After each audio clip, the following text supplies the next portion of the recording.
everyone, and welcome to Go Ahead Tell Me. I'm Carly, and I'm so happy to be back after a couple months off while I finished school. Today we have Matt Otero with us, who I connected with on LinkedIn and was immediately inspired by his mission to support people on their journeys to success. A program coordinator for the Hispanic Heritage Foundation, as well as a filmmaker, I know that Matt has a wonderful story to share with us this week.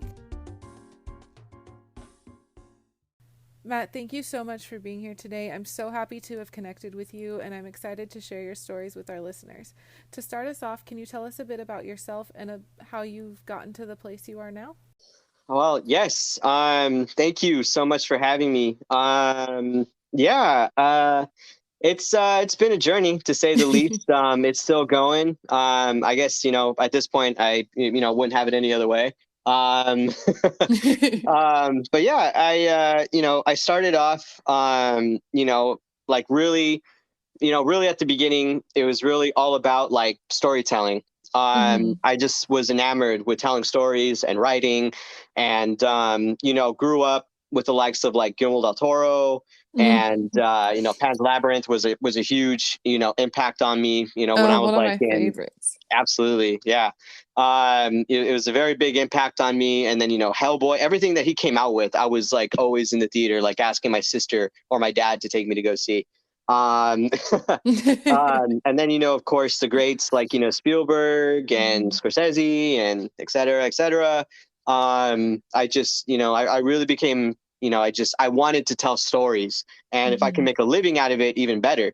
So, I started going to school for film in Orange County, California. And, kind of just trying to figure it out while at the same time doing it on my own. A lot of, YouTube was kind of becoming a bigger thing. And there are a lot of creators on there doing film that were kind of like inspirations to me too.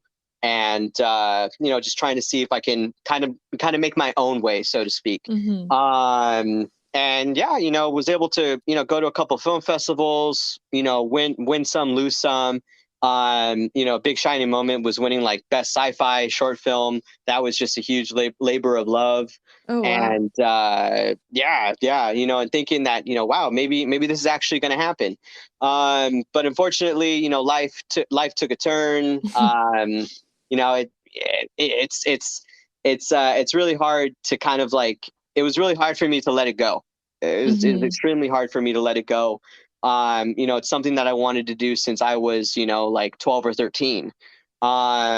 So, figuring, coming to the realization that, I'm getting older, I'm not making the kind of money that I should, that I should be making. And it's just not fun anymore, Mm-hmm. because I'm not able to make, I'm not able to make a living out of it. Mm-hmm. Um, and living circumstances, so on and so forth, came to the conclusion that I need a change. And that change thankfully came in the form of like leading me to another passion, which was in education. So I started going to Cal State Fullerton to work on becoming a teacher. And I really loved it. It sort of felt like a way for me to be creative in a different space. Mm-hmm.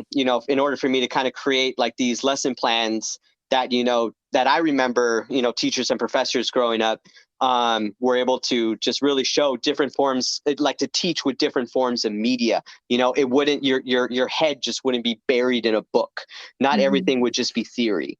So that really excited me. And I really went for it.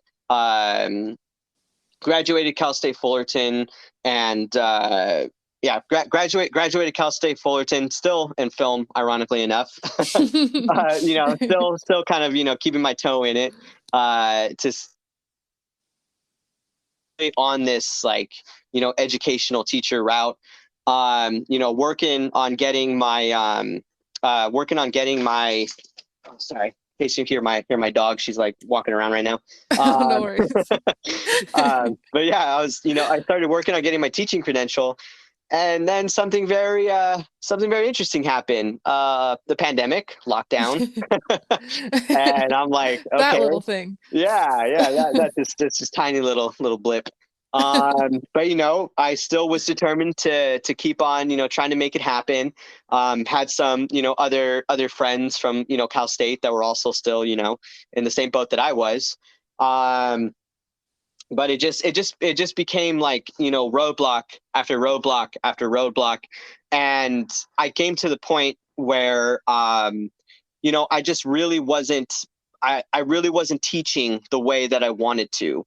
And not to Mhm. say that like, like I can't like take directions or like order from anybody, but the, what COVID really showed, it really reared or revealed the ugly face that is, the public education system, Mhm. especially when it comes to underserved areas. There's no Mhm. support. Like there I worked for quite a few. I'm not going to name them, but I worked for quite a few districts, that just for that really just when it came down to it, just made it so hard to provide support. Mhm. That made it so difficult to just, for us to get a program, for us to like get like a computer science program or an art program. It's not even a lot of money or any money. Like, shoot, I come from, guerrilla filmmaking. Like, I don't need money to make something happen. Right. you know Right. so just things like that. Just it's just we weren't getting the help that we needed. And a lot of friends and colleagues of mine were starting to drop out. They just saying it's just not worth it anymore to be a teacher. And there Mhm. there even was, news reports, a great exodus of teachers leaving. Right. And that's because like we had no help. We didn't.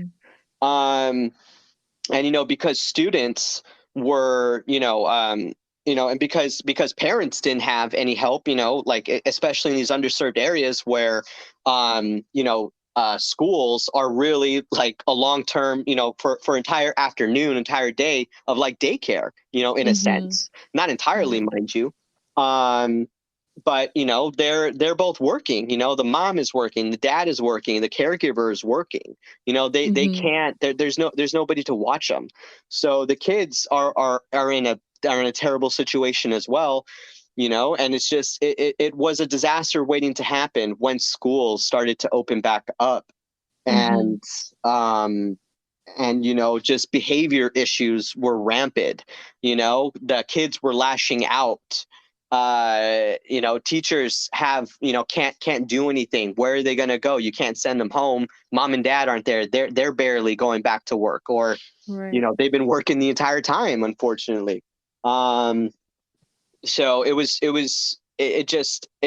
started to become clear that my service, at least as a teacher, my role in education, at least as a teacher, was just not going to work anymore.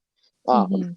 as much as I tried and even trying to find common ground to see if we can make things more fun, make things more interactive, just something so that these kids just aren't sitting behind a screen all day. Yeah. And despite my best efforts, proactive efforts, it just it was just shut door after shut door, unresponded email, no after no. And it just I was also feeling too that like, um when you're in a situation where you're not going to be performing the way that you need to perform, that you have to perform. And when Mhm. you don't have that need anymore, your behavior also not necessarily gets negative. But if you're not going to be happy in the role anymore, then why should I the question I started asking myself was, why should I be bringing all these, be bringing this, you know uh you know yeah, just bringing this negative outlook, to my students, when I'm Mhm. trying so hard to make things positive for them. Right. So I'm just, I have to take a step back. I have to walk away for the time being. Maybe maybe once I figure something else out, I can come back to this. Hmm. And the same thing with a lot of my friends. And as I mentioned, the Exodus, people got out. Must have been so like crushing a little bit for you Yeah. to go through that. No, it sucked. It's what, Yeah. yeah, it really was not cool. Yeah, it's because it's not only like it's not only like feeling undervalued, underutilized, under everything, but also it's like, like, dang, like I already, I missed the mark for whatever reason, or I don't know, with filmmaking. But now, I found this new thing, and it's like still not working out, like Hmm. what, what at this, Yeah. at this point, I'm thinking to myself too, like, what am I doing wrong here? You know? Right. Yeah. And Um, it couldn't have been you. It had to have been those. I mean, it's the circumstances, obviously, like yeah, you were saying, just the lack of help and the districts not coming through and making your resources and the kids a priority. yeah, yeah. And, just doing everything that, you can in those circumstances, and still, like, you're still left, holding the bag, so to speak, because it's not the district that's going to get blamed. It's going to Hmm. be the one in the classroom. And I Right. had so many discussions, with friends that, were like, I kept getting blamed for things that weren't my fault. Like, we didn't have the money, we didn't have the time, we didn't have the tools. Like, some people were working at schools where the Wi-Fi just, it wasn't strong enough. And now, Mm. because of COVID and virtual, like, there's, they it's even worse. Hmm. Yeah, I And can't yeah, imagine. yeah, yeah. So but yeah, I think I also so I went to I was able to find something else within affordable housing to be educational adjacent. Hmm. Um and it turned out to be, it turned out to be a very, moving and impactful experience, because I was able to connect with families more than I had before. So if I wasn't, you know as a, working as a teacher, my students would come home. So many of them would come to school, hungry. They didn't have, their Mm. families didn't have enough money to, or, the checks didn't come yet, checks weren't cashed yet, for them to have groceries, Ugh, EBT, and etc.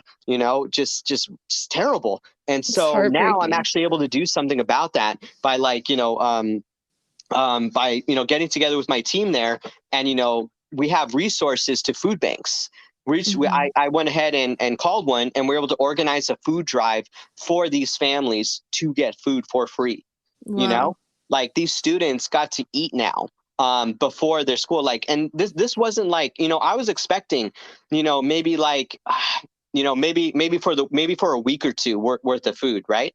But no, Hmm. like, these people that we're working with were telling us that so many people are just not taking that. There's just so many organizations and people that just don't know about this, that don't know about this resource that they have, that this food can go to them for free. So they had a whole bunch to give for us, to give to us. So these Wow. families, like, we even had stuff left over. That's how much stuff that we had. People had taken their fill and more. Like, Jeez. we were able to, like, I was able to, coordinate with some other, friends and colleagues of mine that, were also in similar like fields and spaces, so that we can give these food to them, so that they can give to other families. You know. Um, Wow. so yeah, just things like that, where I'm able to, do something, attack the problems. Yeah. Um, and also, be able to provide better living situations too, and get people, I fought for people to, because it was affordable housing, so, there's a lengthy list. but Hmm. but thankfully, I was able to, speak with, I was able to speak with, to these people. They have counselors. Mm. I was able to speak with their counselors. I was able to speak with their agents, to see if there's anything, any little bit about them, medical history, veteran history, that I could be able to use, so that I can get them to move up in the line. Wow. That's incredible. That And is just yeah. amazing that you were to start off and just, I mean, being a teacher in itself is such a like selfless job, and for you to take that and turn it into helping so many others is really incredible. Did you like as a like teen and going through college, did you always have like a spot or a space in you that wanted to do something like that to help people, or was it more of like a circumstance of COVID that you really started to find that within yourself? It was progressive, you know. I would say that, you know, as I was growing up as a kid, I was a very quiet kid. You know, Mm, I had my own group of friends, mind you, but I really didn't start speaking up more probably towards the end of high school, mm-hmm. and you know, really just becoming like an advocate for myself, as you know, just wanting to have like a valued purpose in this world, you know, Right. at you know, but I was always, I don't know, I guess I never really reflected on that. Kudos for the question. um but yeah, you know, I really started to become more of an advocate, a mentor, you know, towards the end of high school. And then by the time I got into college, that's where, you know, and that's where, you know, filmmaking really took off for me. And you know, I saw it as a sense of, as a way to, you know, tell stories, you know, Right. and more important than that, but you know, but have like representation in stories, you know, Mm-hmm. like you know, our stories are so important to us, you know. It's just, it's like this beautiful world that we live in. I mean, everyone should have a chance to tell their stories. Yeah, um and absolutely. and thinking about it even further, it was like, well, if I can tell a story that, like, you know, is able to, you know, somebody watches the film, and you know, it's like, oh man, like I used to be in that situation, or I know somebody in that situation, and Mm-hmm. it leads them to, you know, to reach out to help, you know, like that's what it was, that's what it ultimately came down to me, to have this collective response Mm-hmm. through storytelling. Um, Well, and one it's of not, yeah.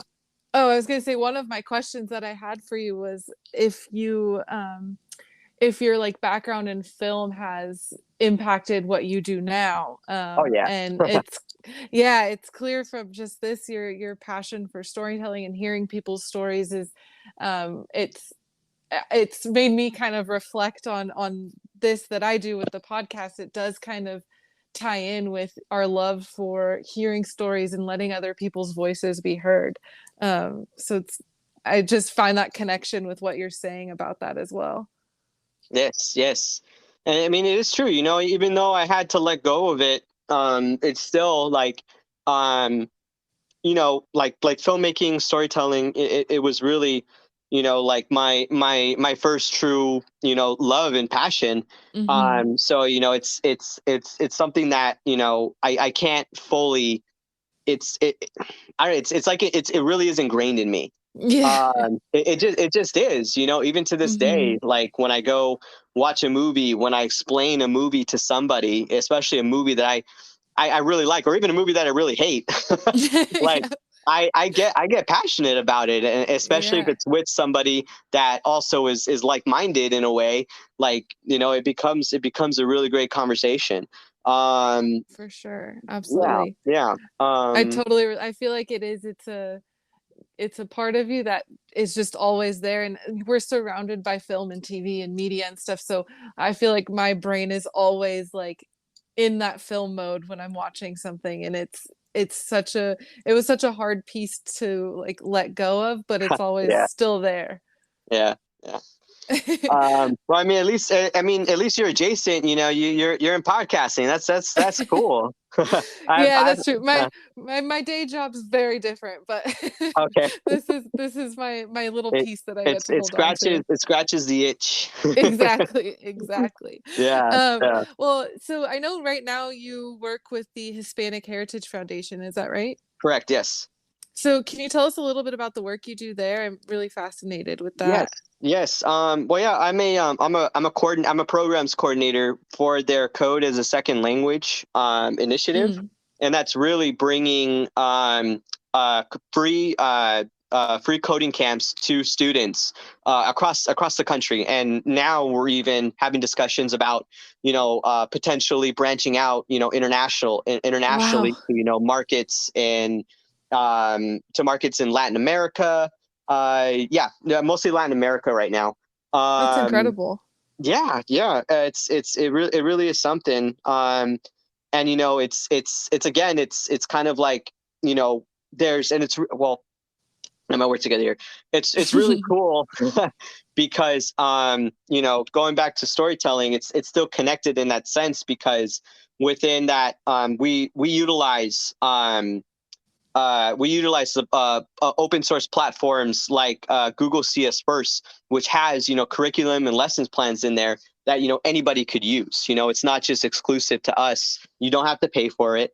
So we teach off of that for that reason because it's open source, but also because it has so many different and unique lesson plans where these students are able to tell their stories, but instead of it being through like a narrative film piece, it's through technology. Wow. It's through coding. They have characters that they're able to create on their own or ones that are already in there, and tell stories about themselves, about other people, about different worlds. Create video games. And it's a beautiful thing, especially Wow. like when I'd have to say it was a bit more of a connection because now we're more in person. So we hire I connect with instructors depending on what state that we're in, to lead it, and we kind of just facilitate in the background, more in a background nature, whereas in the past completely virtual, like I was more in the thick of it. It was I Hmm. don't know, it's kind of weird when you think about it, like virtual, you know I was in the team was a lot more hands on, and now it's like it's just running on its own. um you know Wow. That's yeah, awesome. but So yeah, like just you still got a piece of the film and a storytelling piece in you of as it, a well. piece of it, a piece of it. Still, I'm still hungry, let me tell you. Um, but no, like it's really just an incredible thing, Yeah, it to sounds like it. yeah, especially when you see, a kid that had no prior knowledge to this type of technology, Hmm. that can utilize it, and it's so easy to access, so easy to use, and they have a voice now that otherwise they didn't have. Yeah. um so just doing that, a part of me wishes, like, could be more, could see more of that now, Hmm. because back when it was virtual, which wasn't too long ago. It was really special moments, like you felt that, like this is why I do it, Hmm. like you have that answer. Yeah. um but yeah.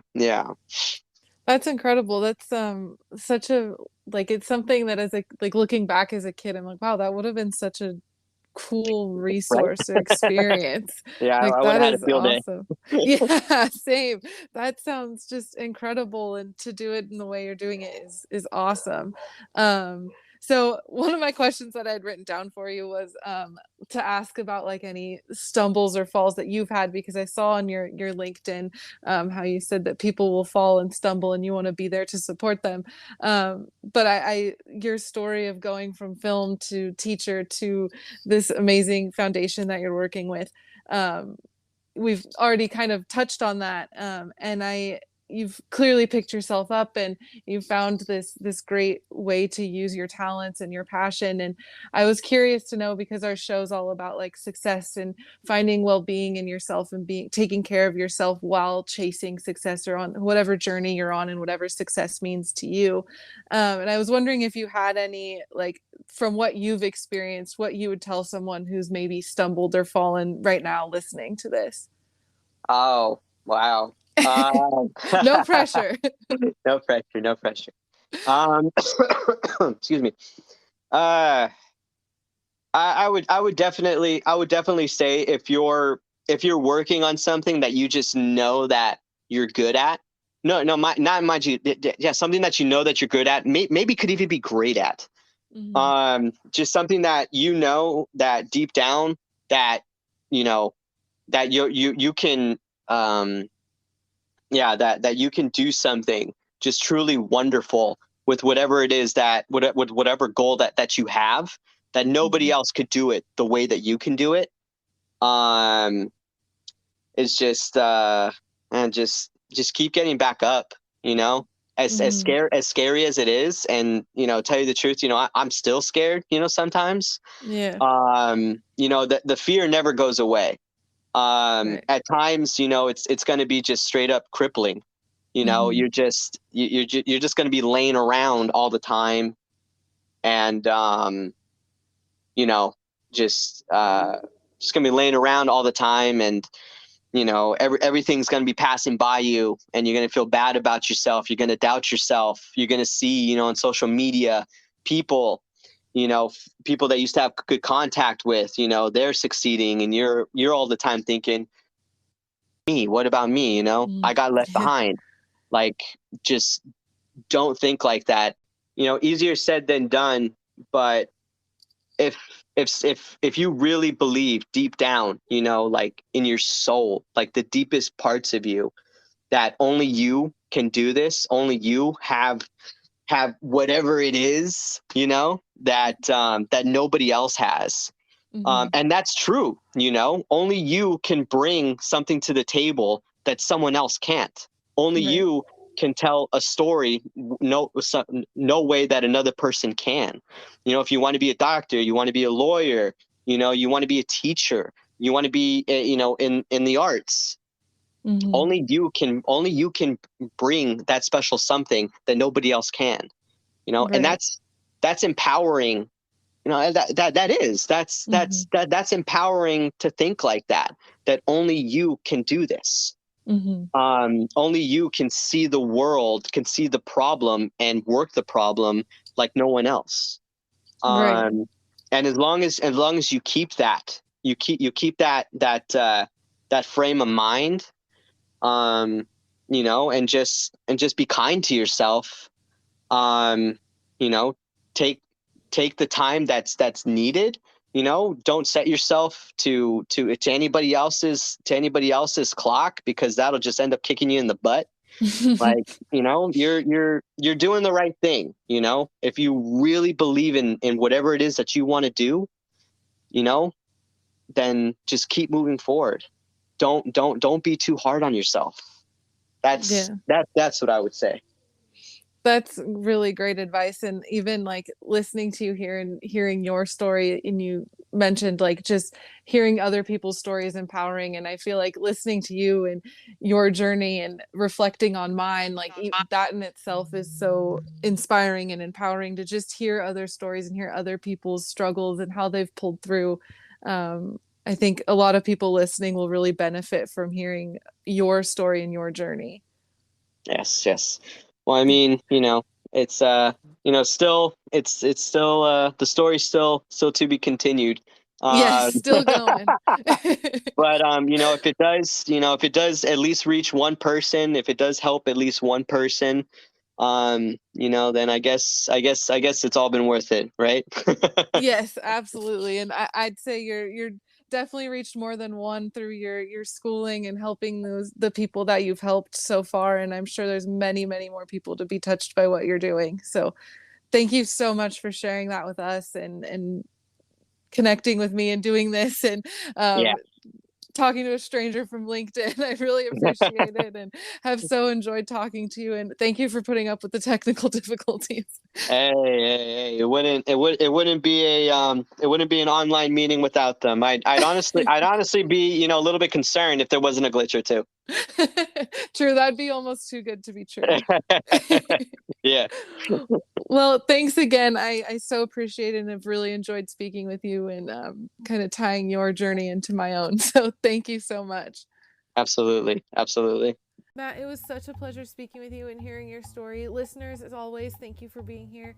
It feels great to be back. Be sure to follow us on Instagram and stay tuned for our next episode. Talk to you all again soon.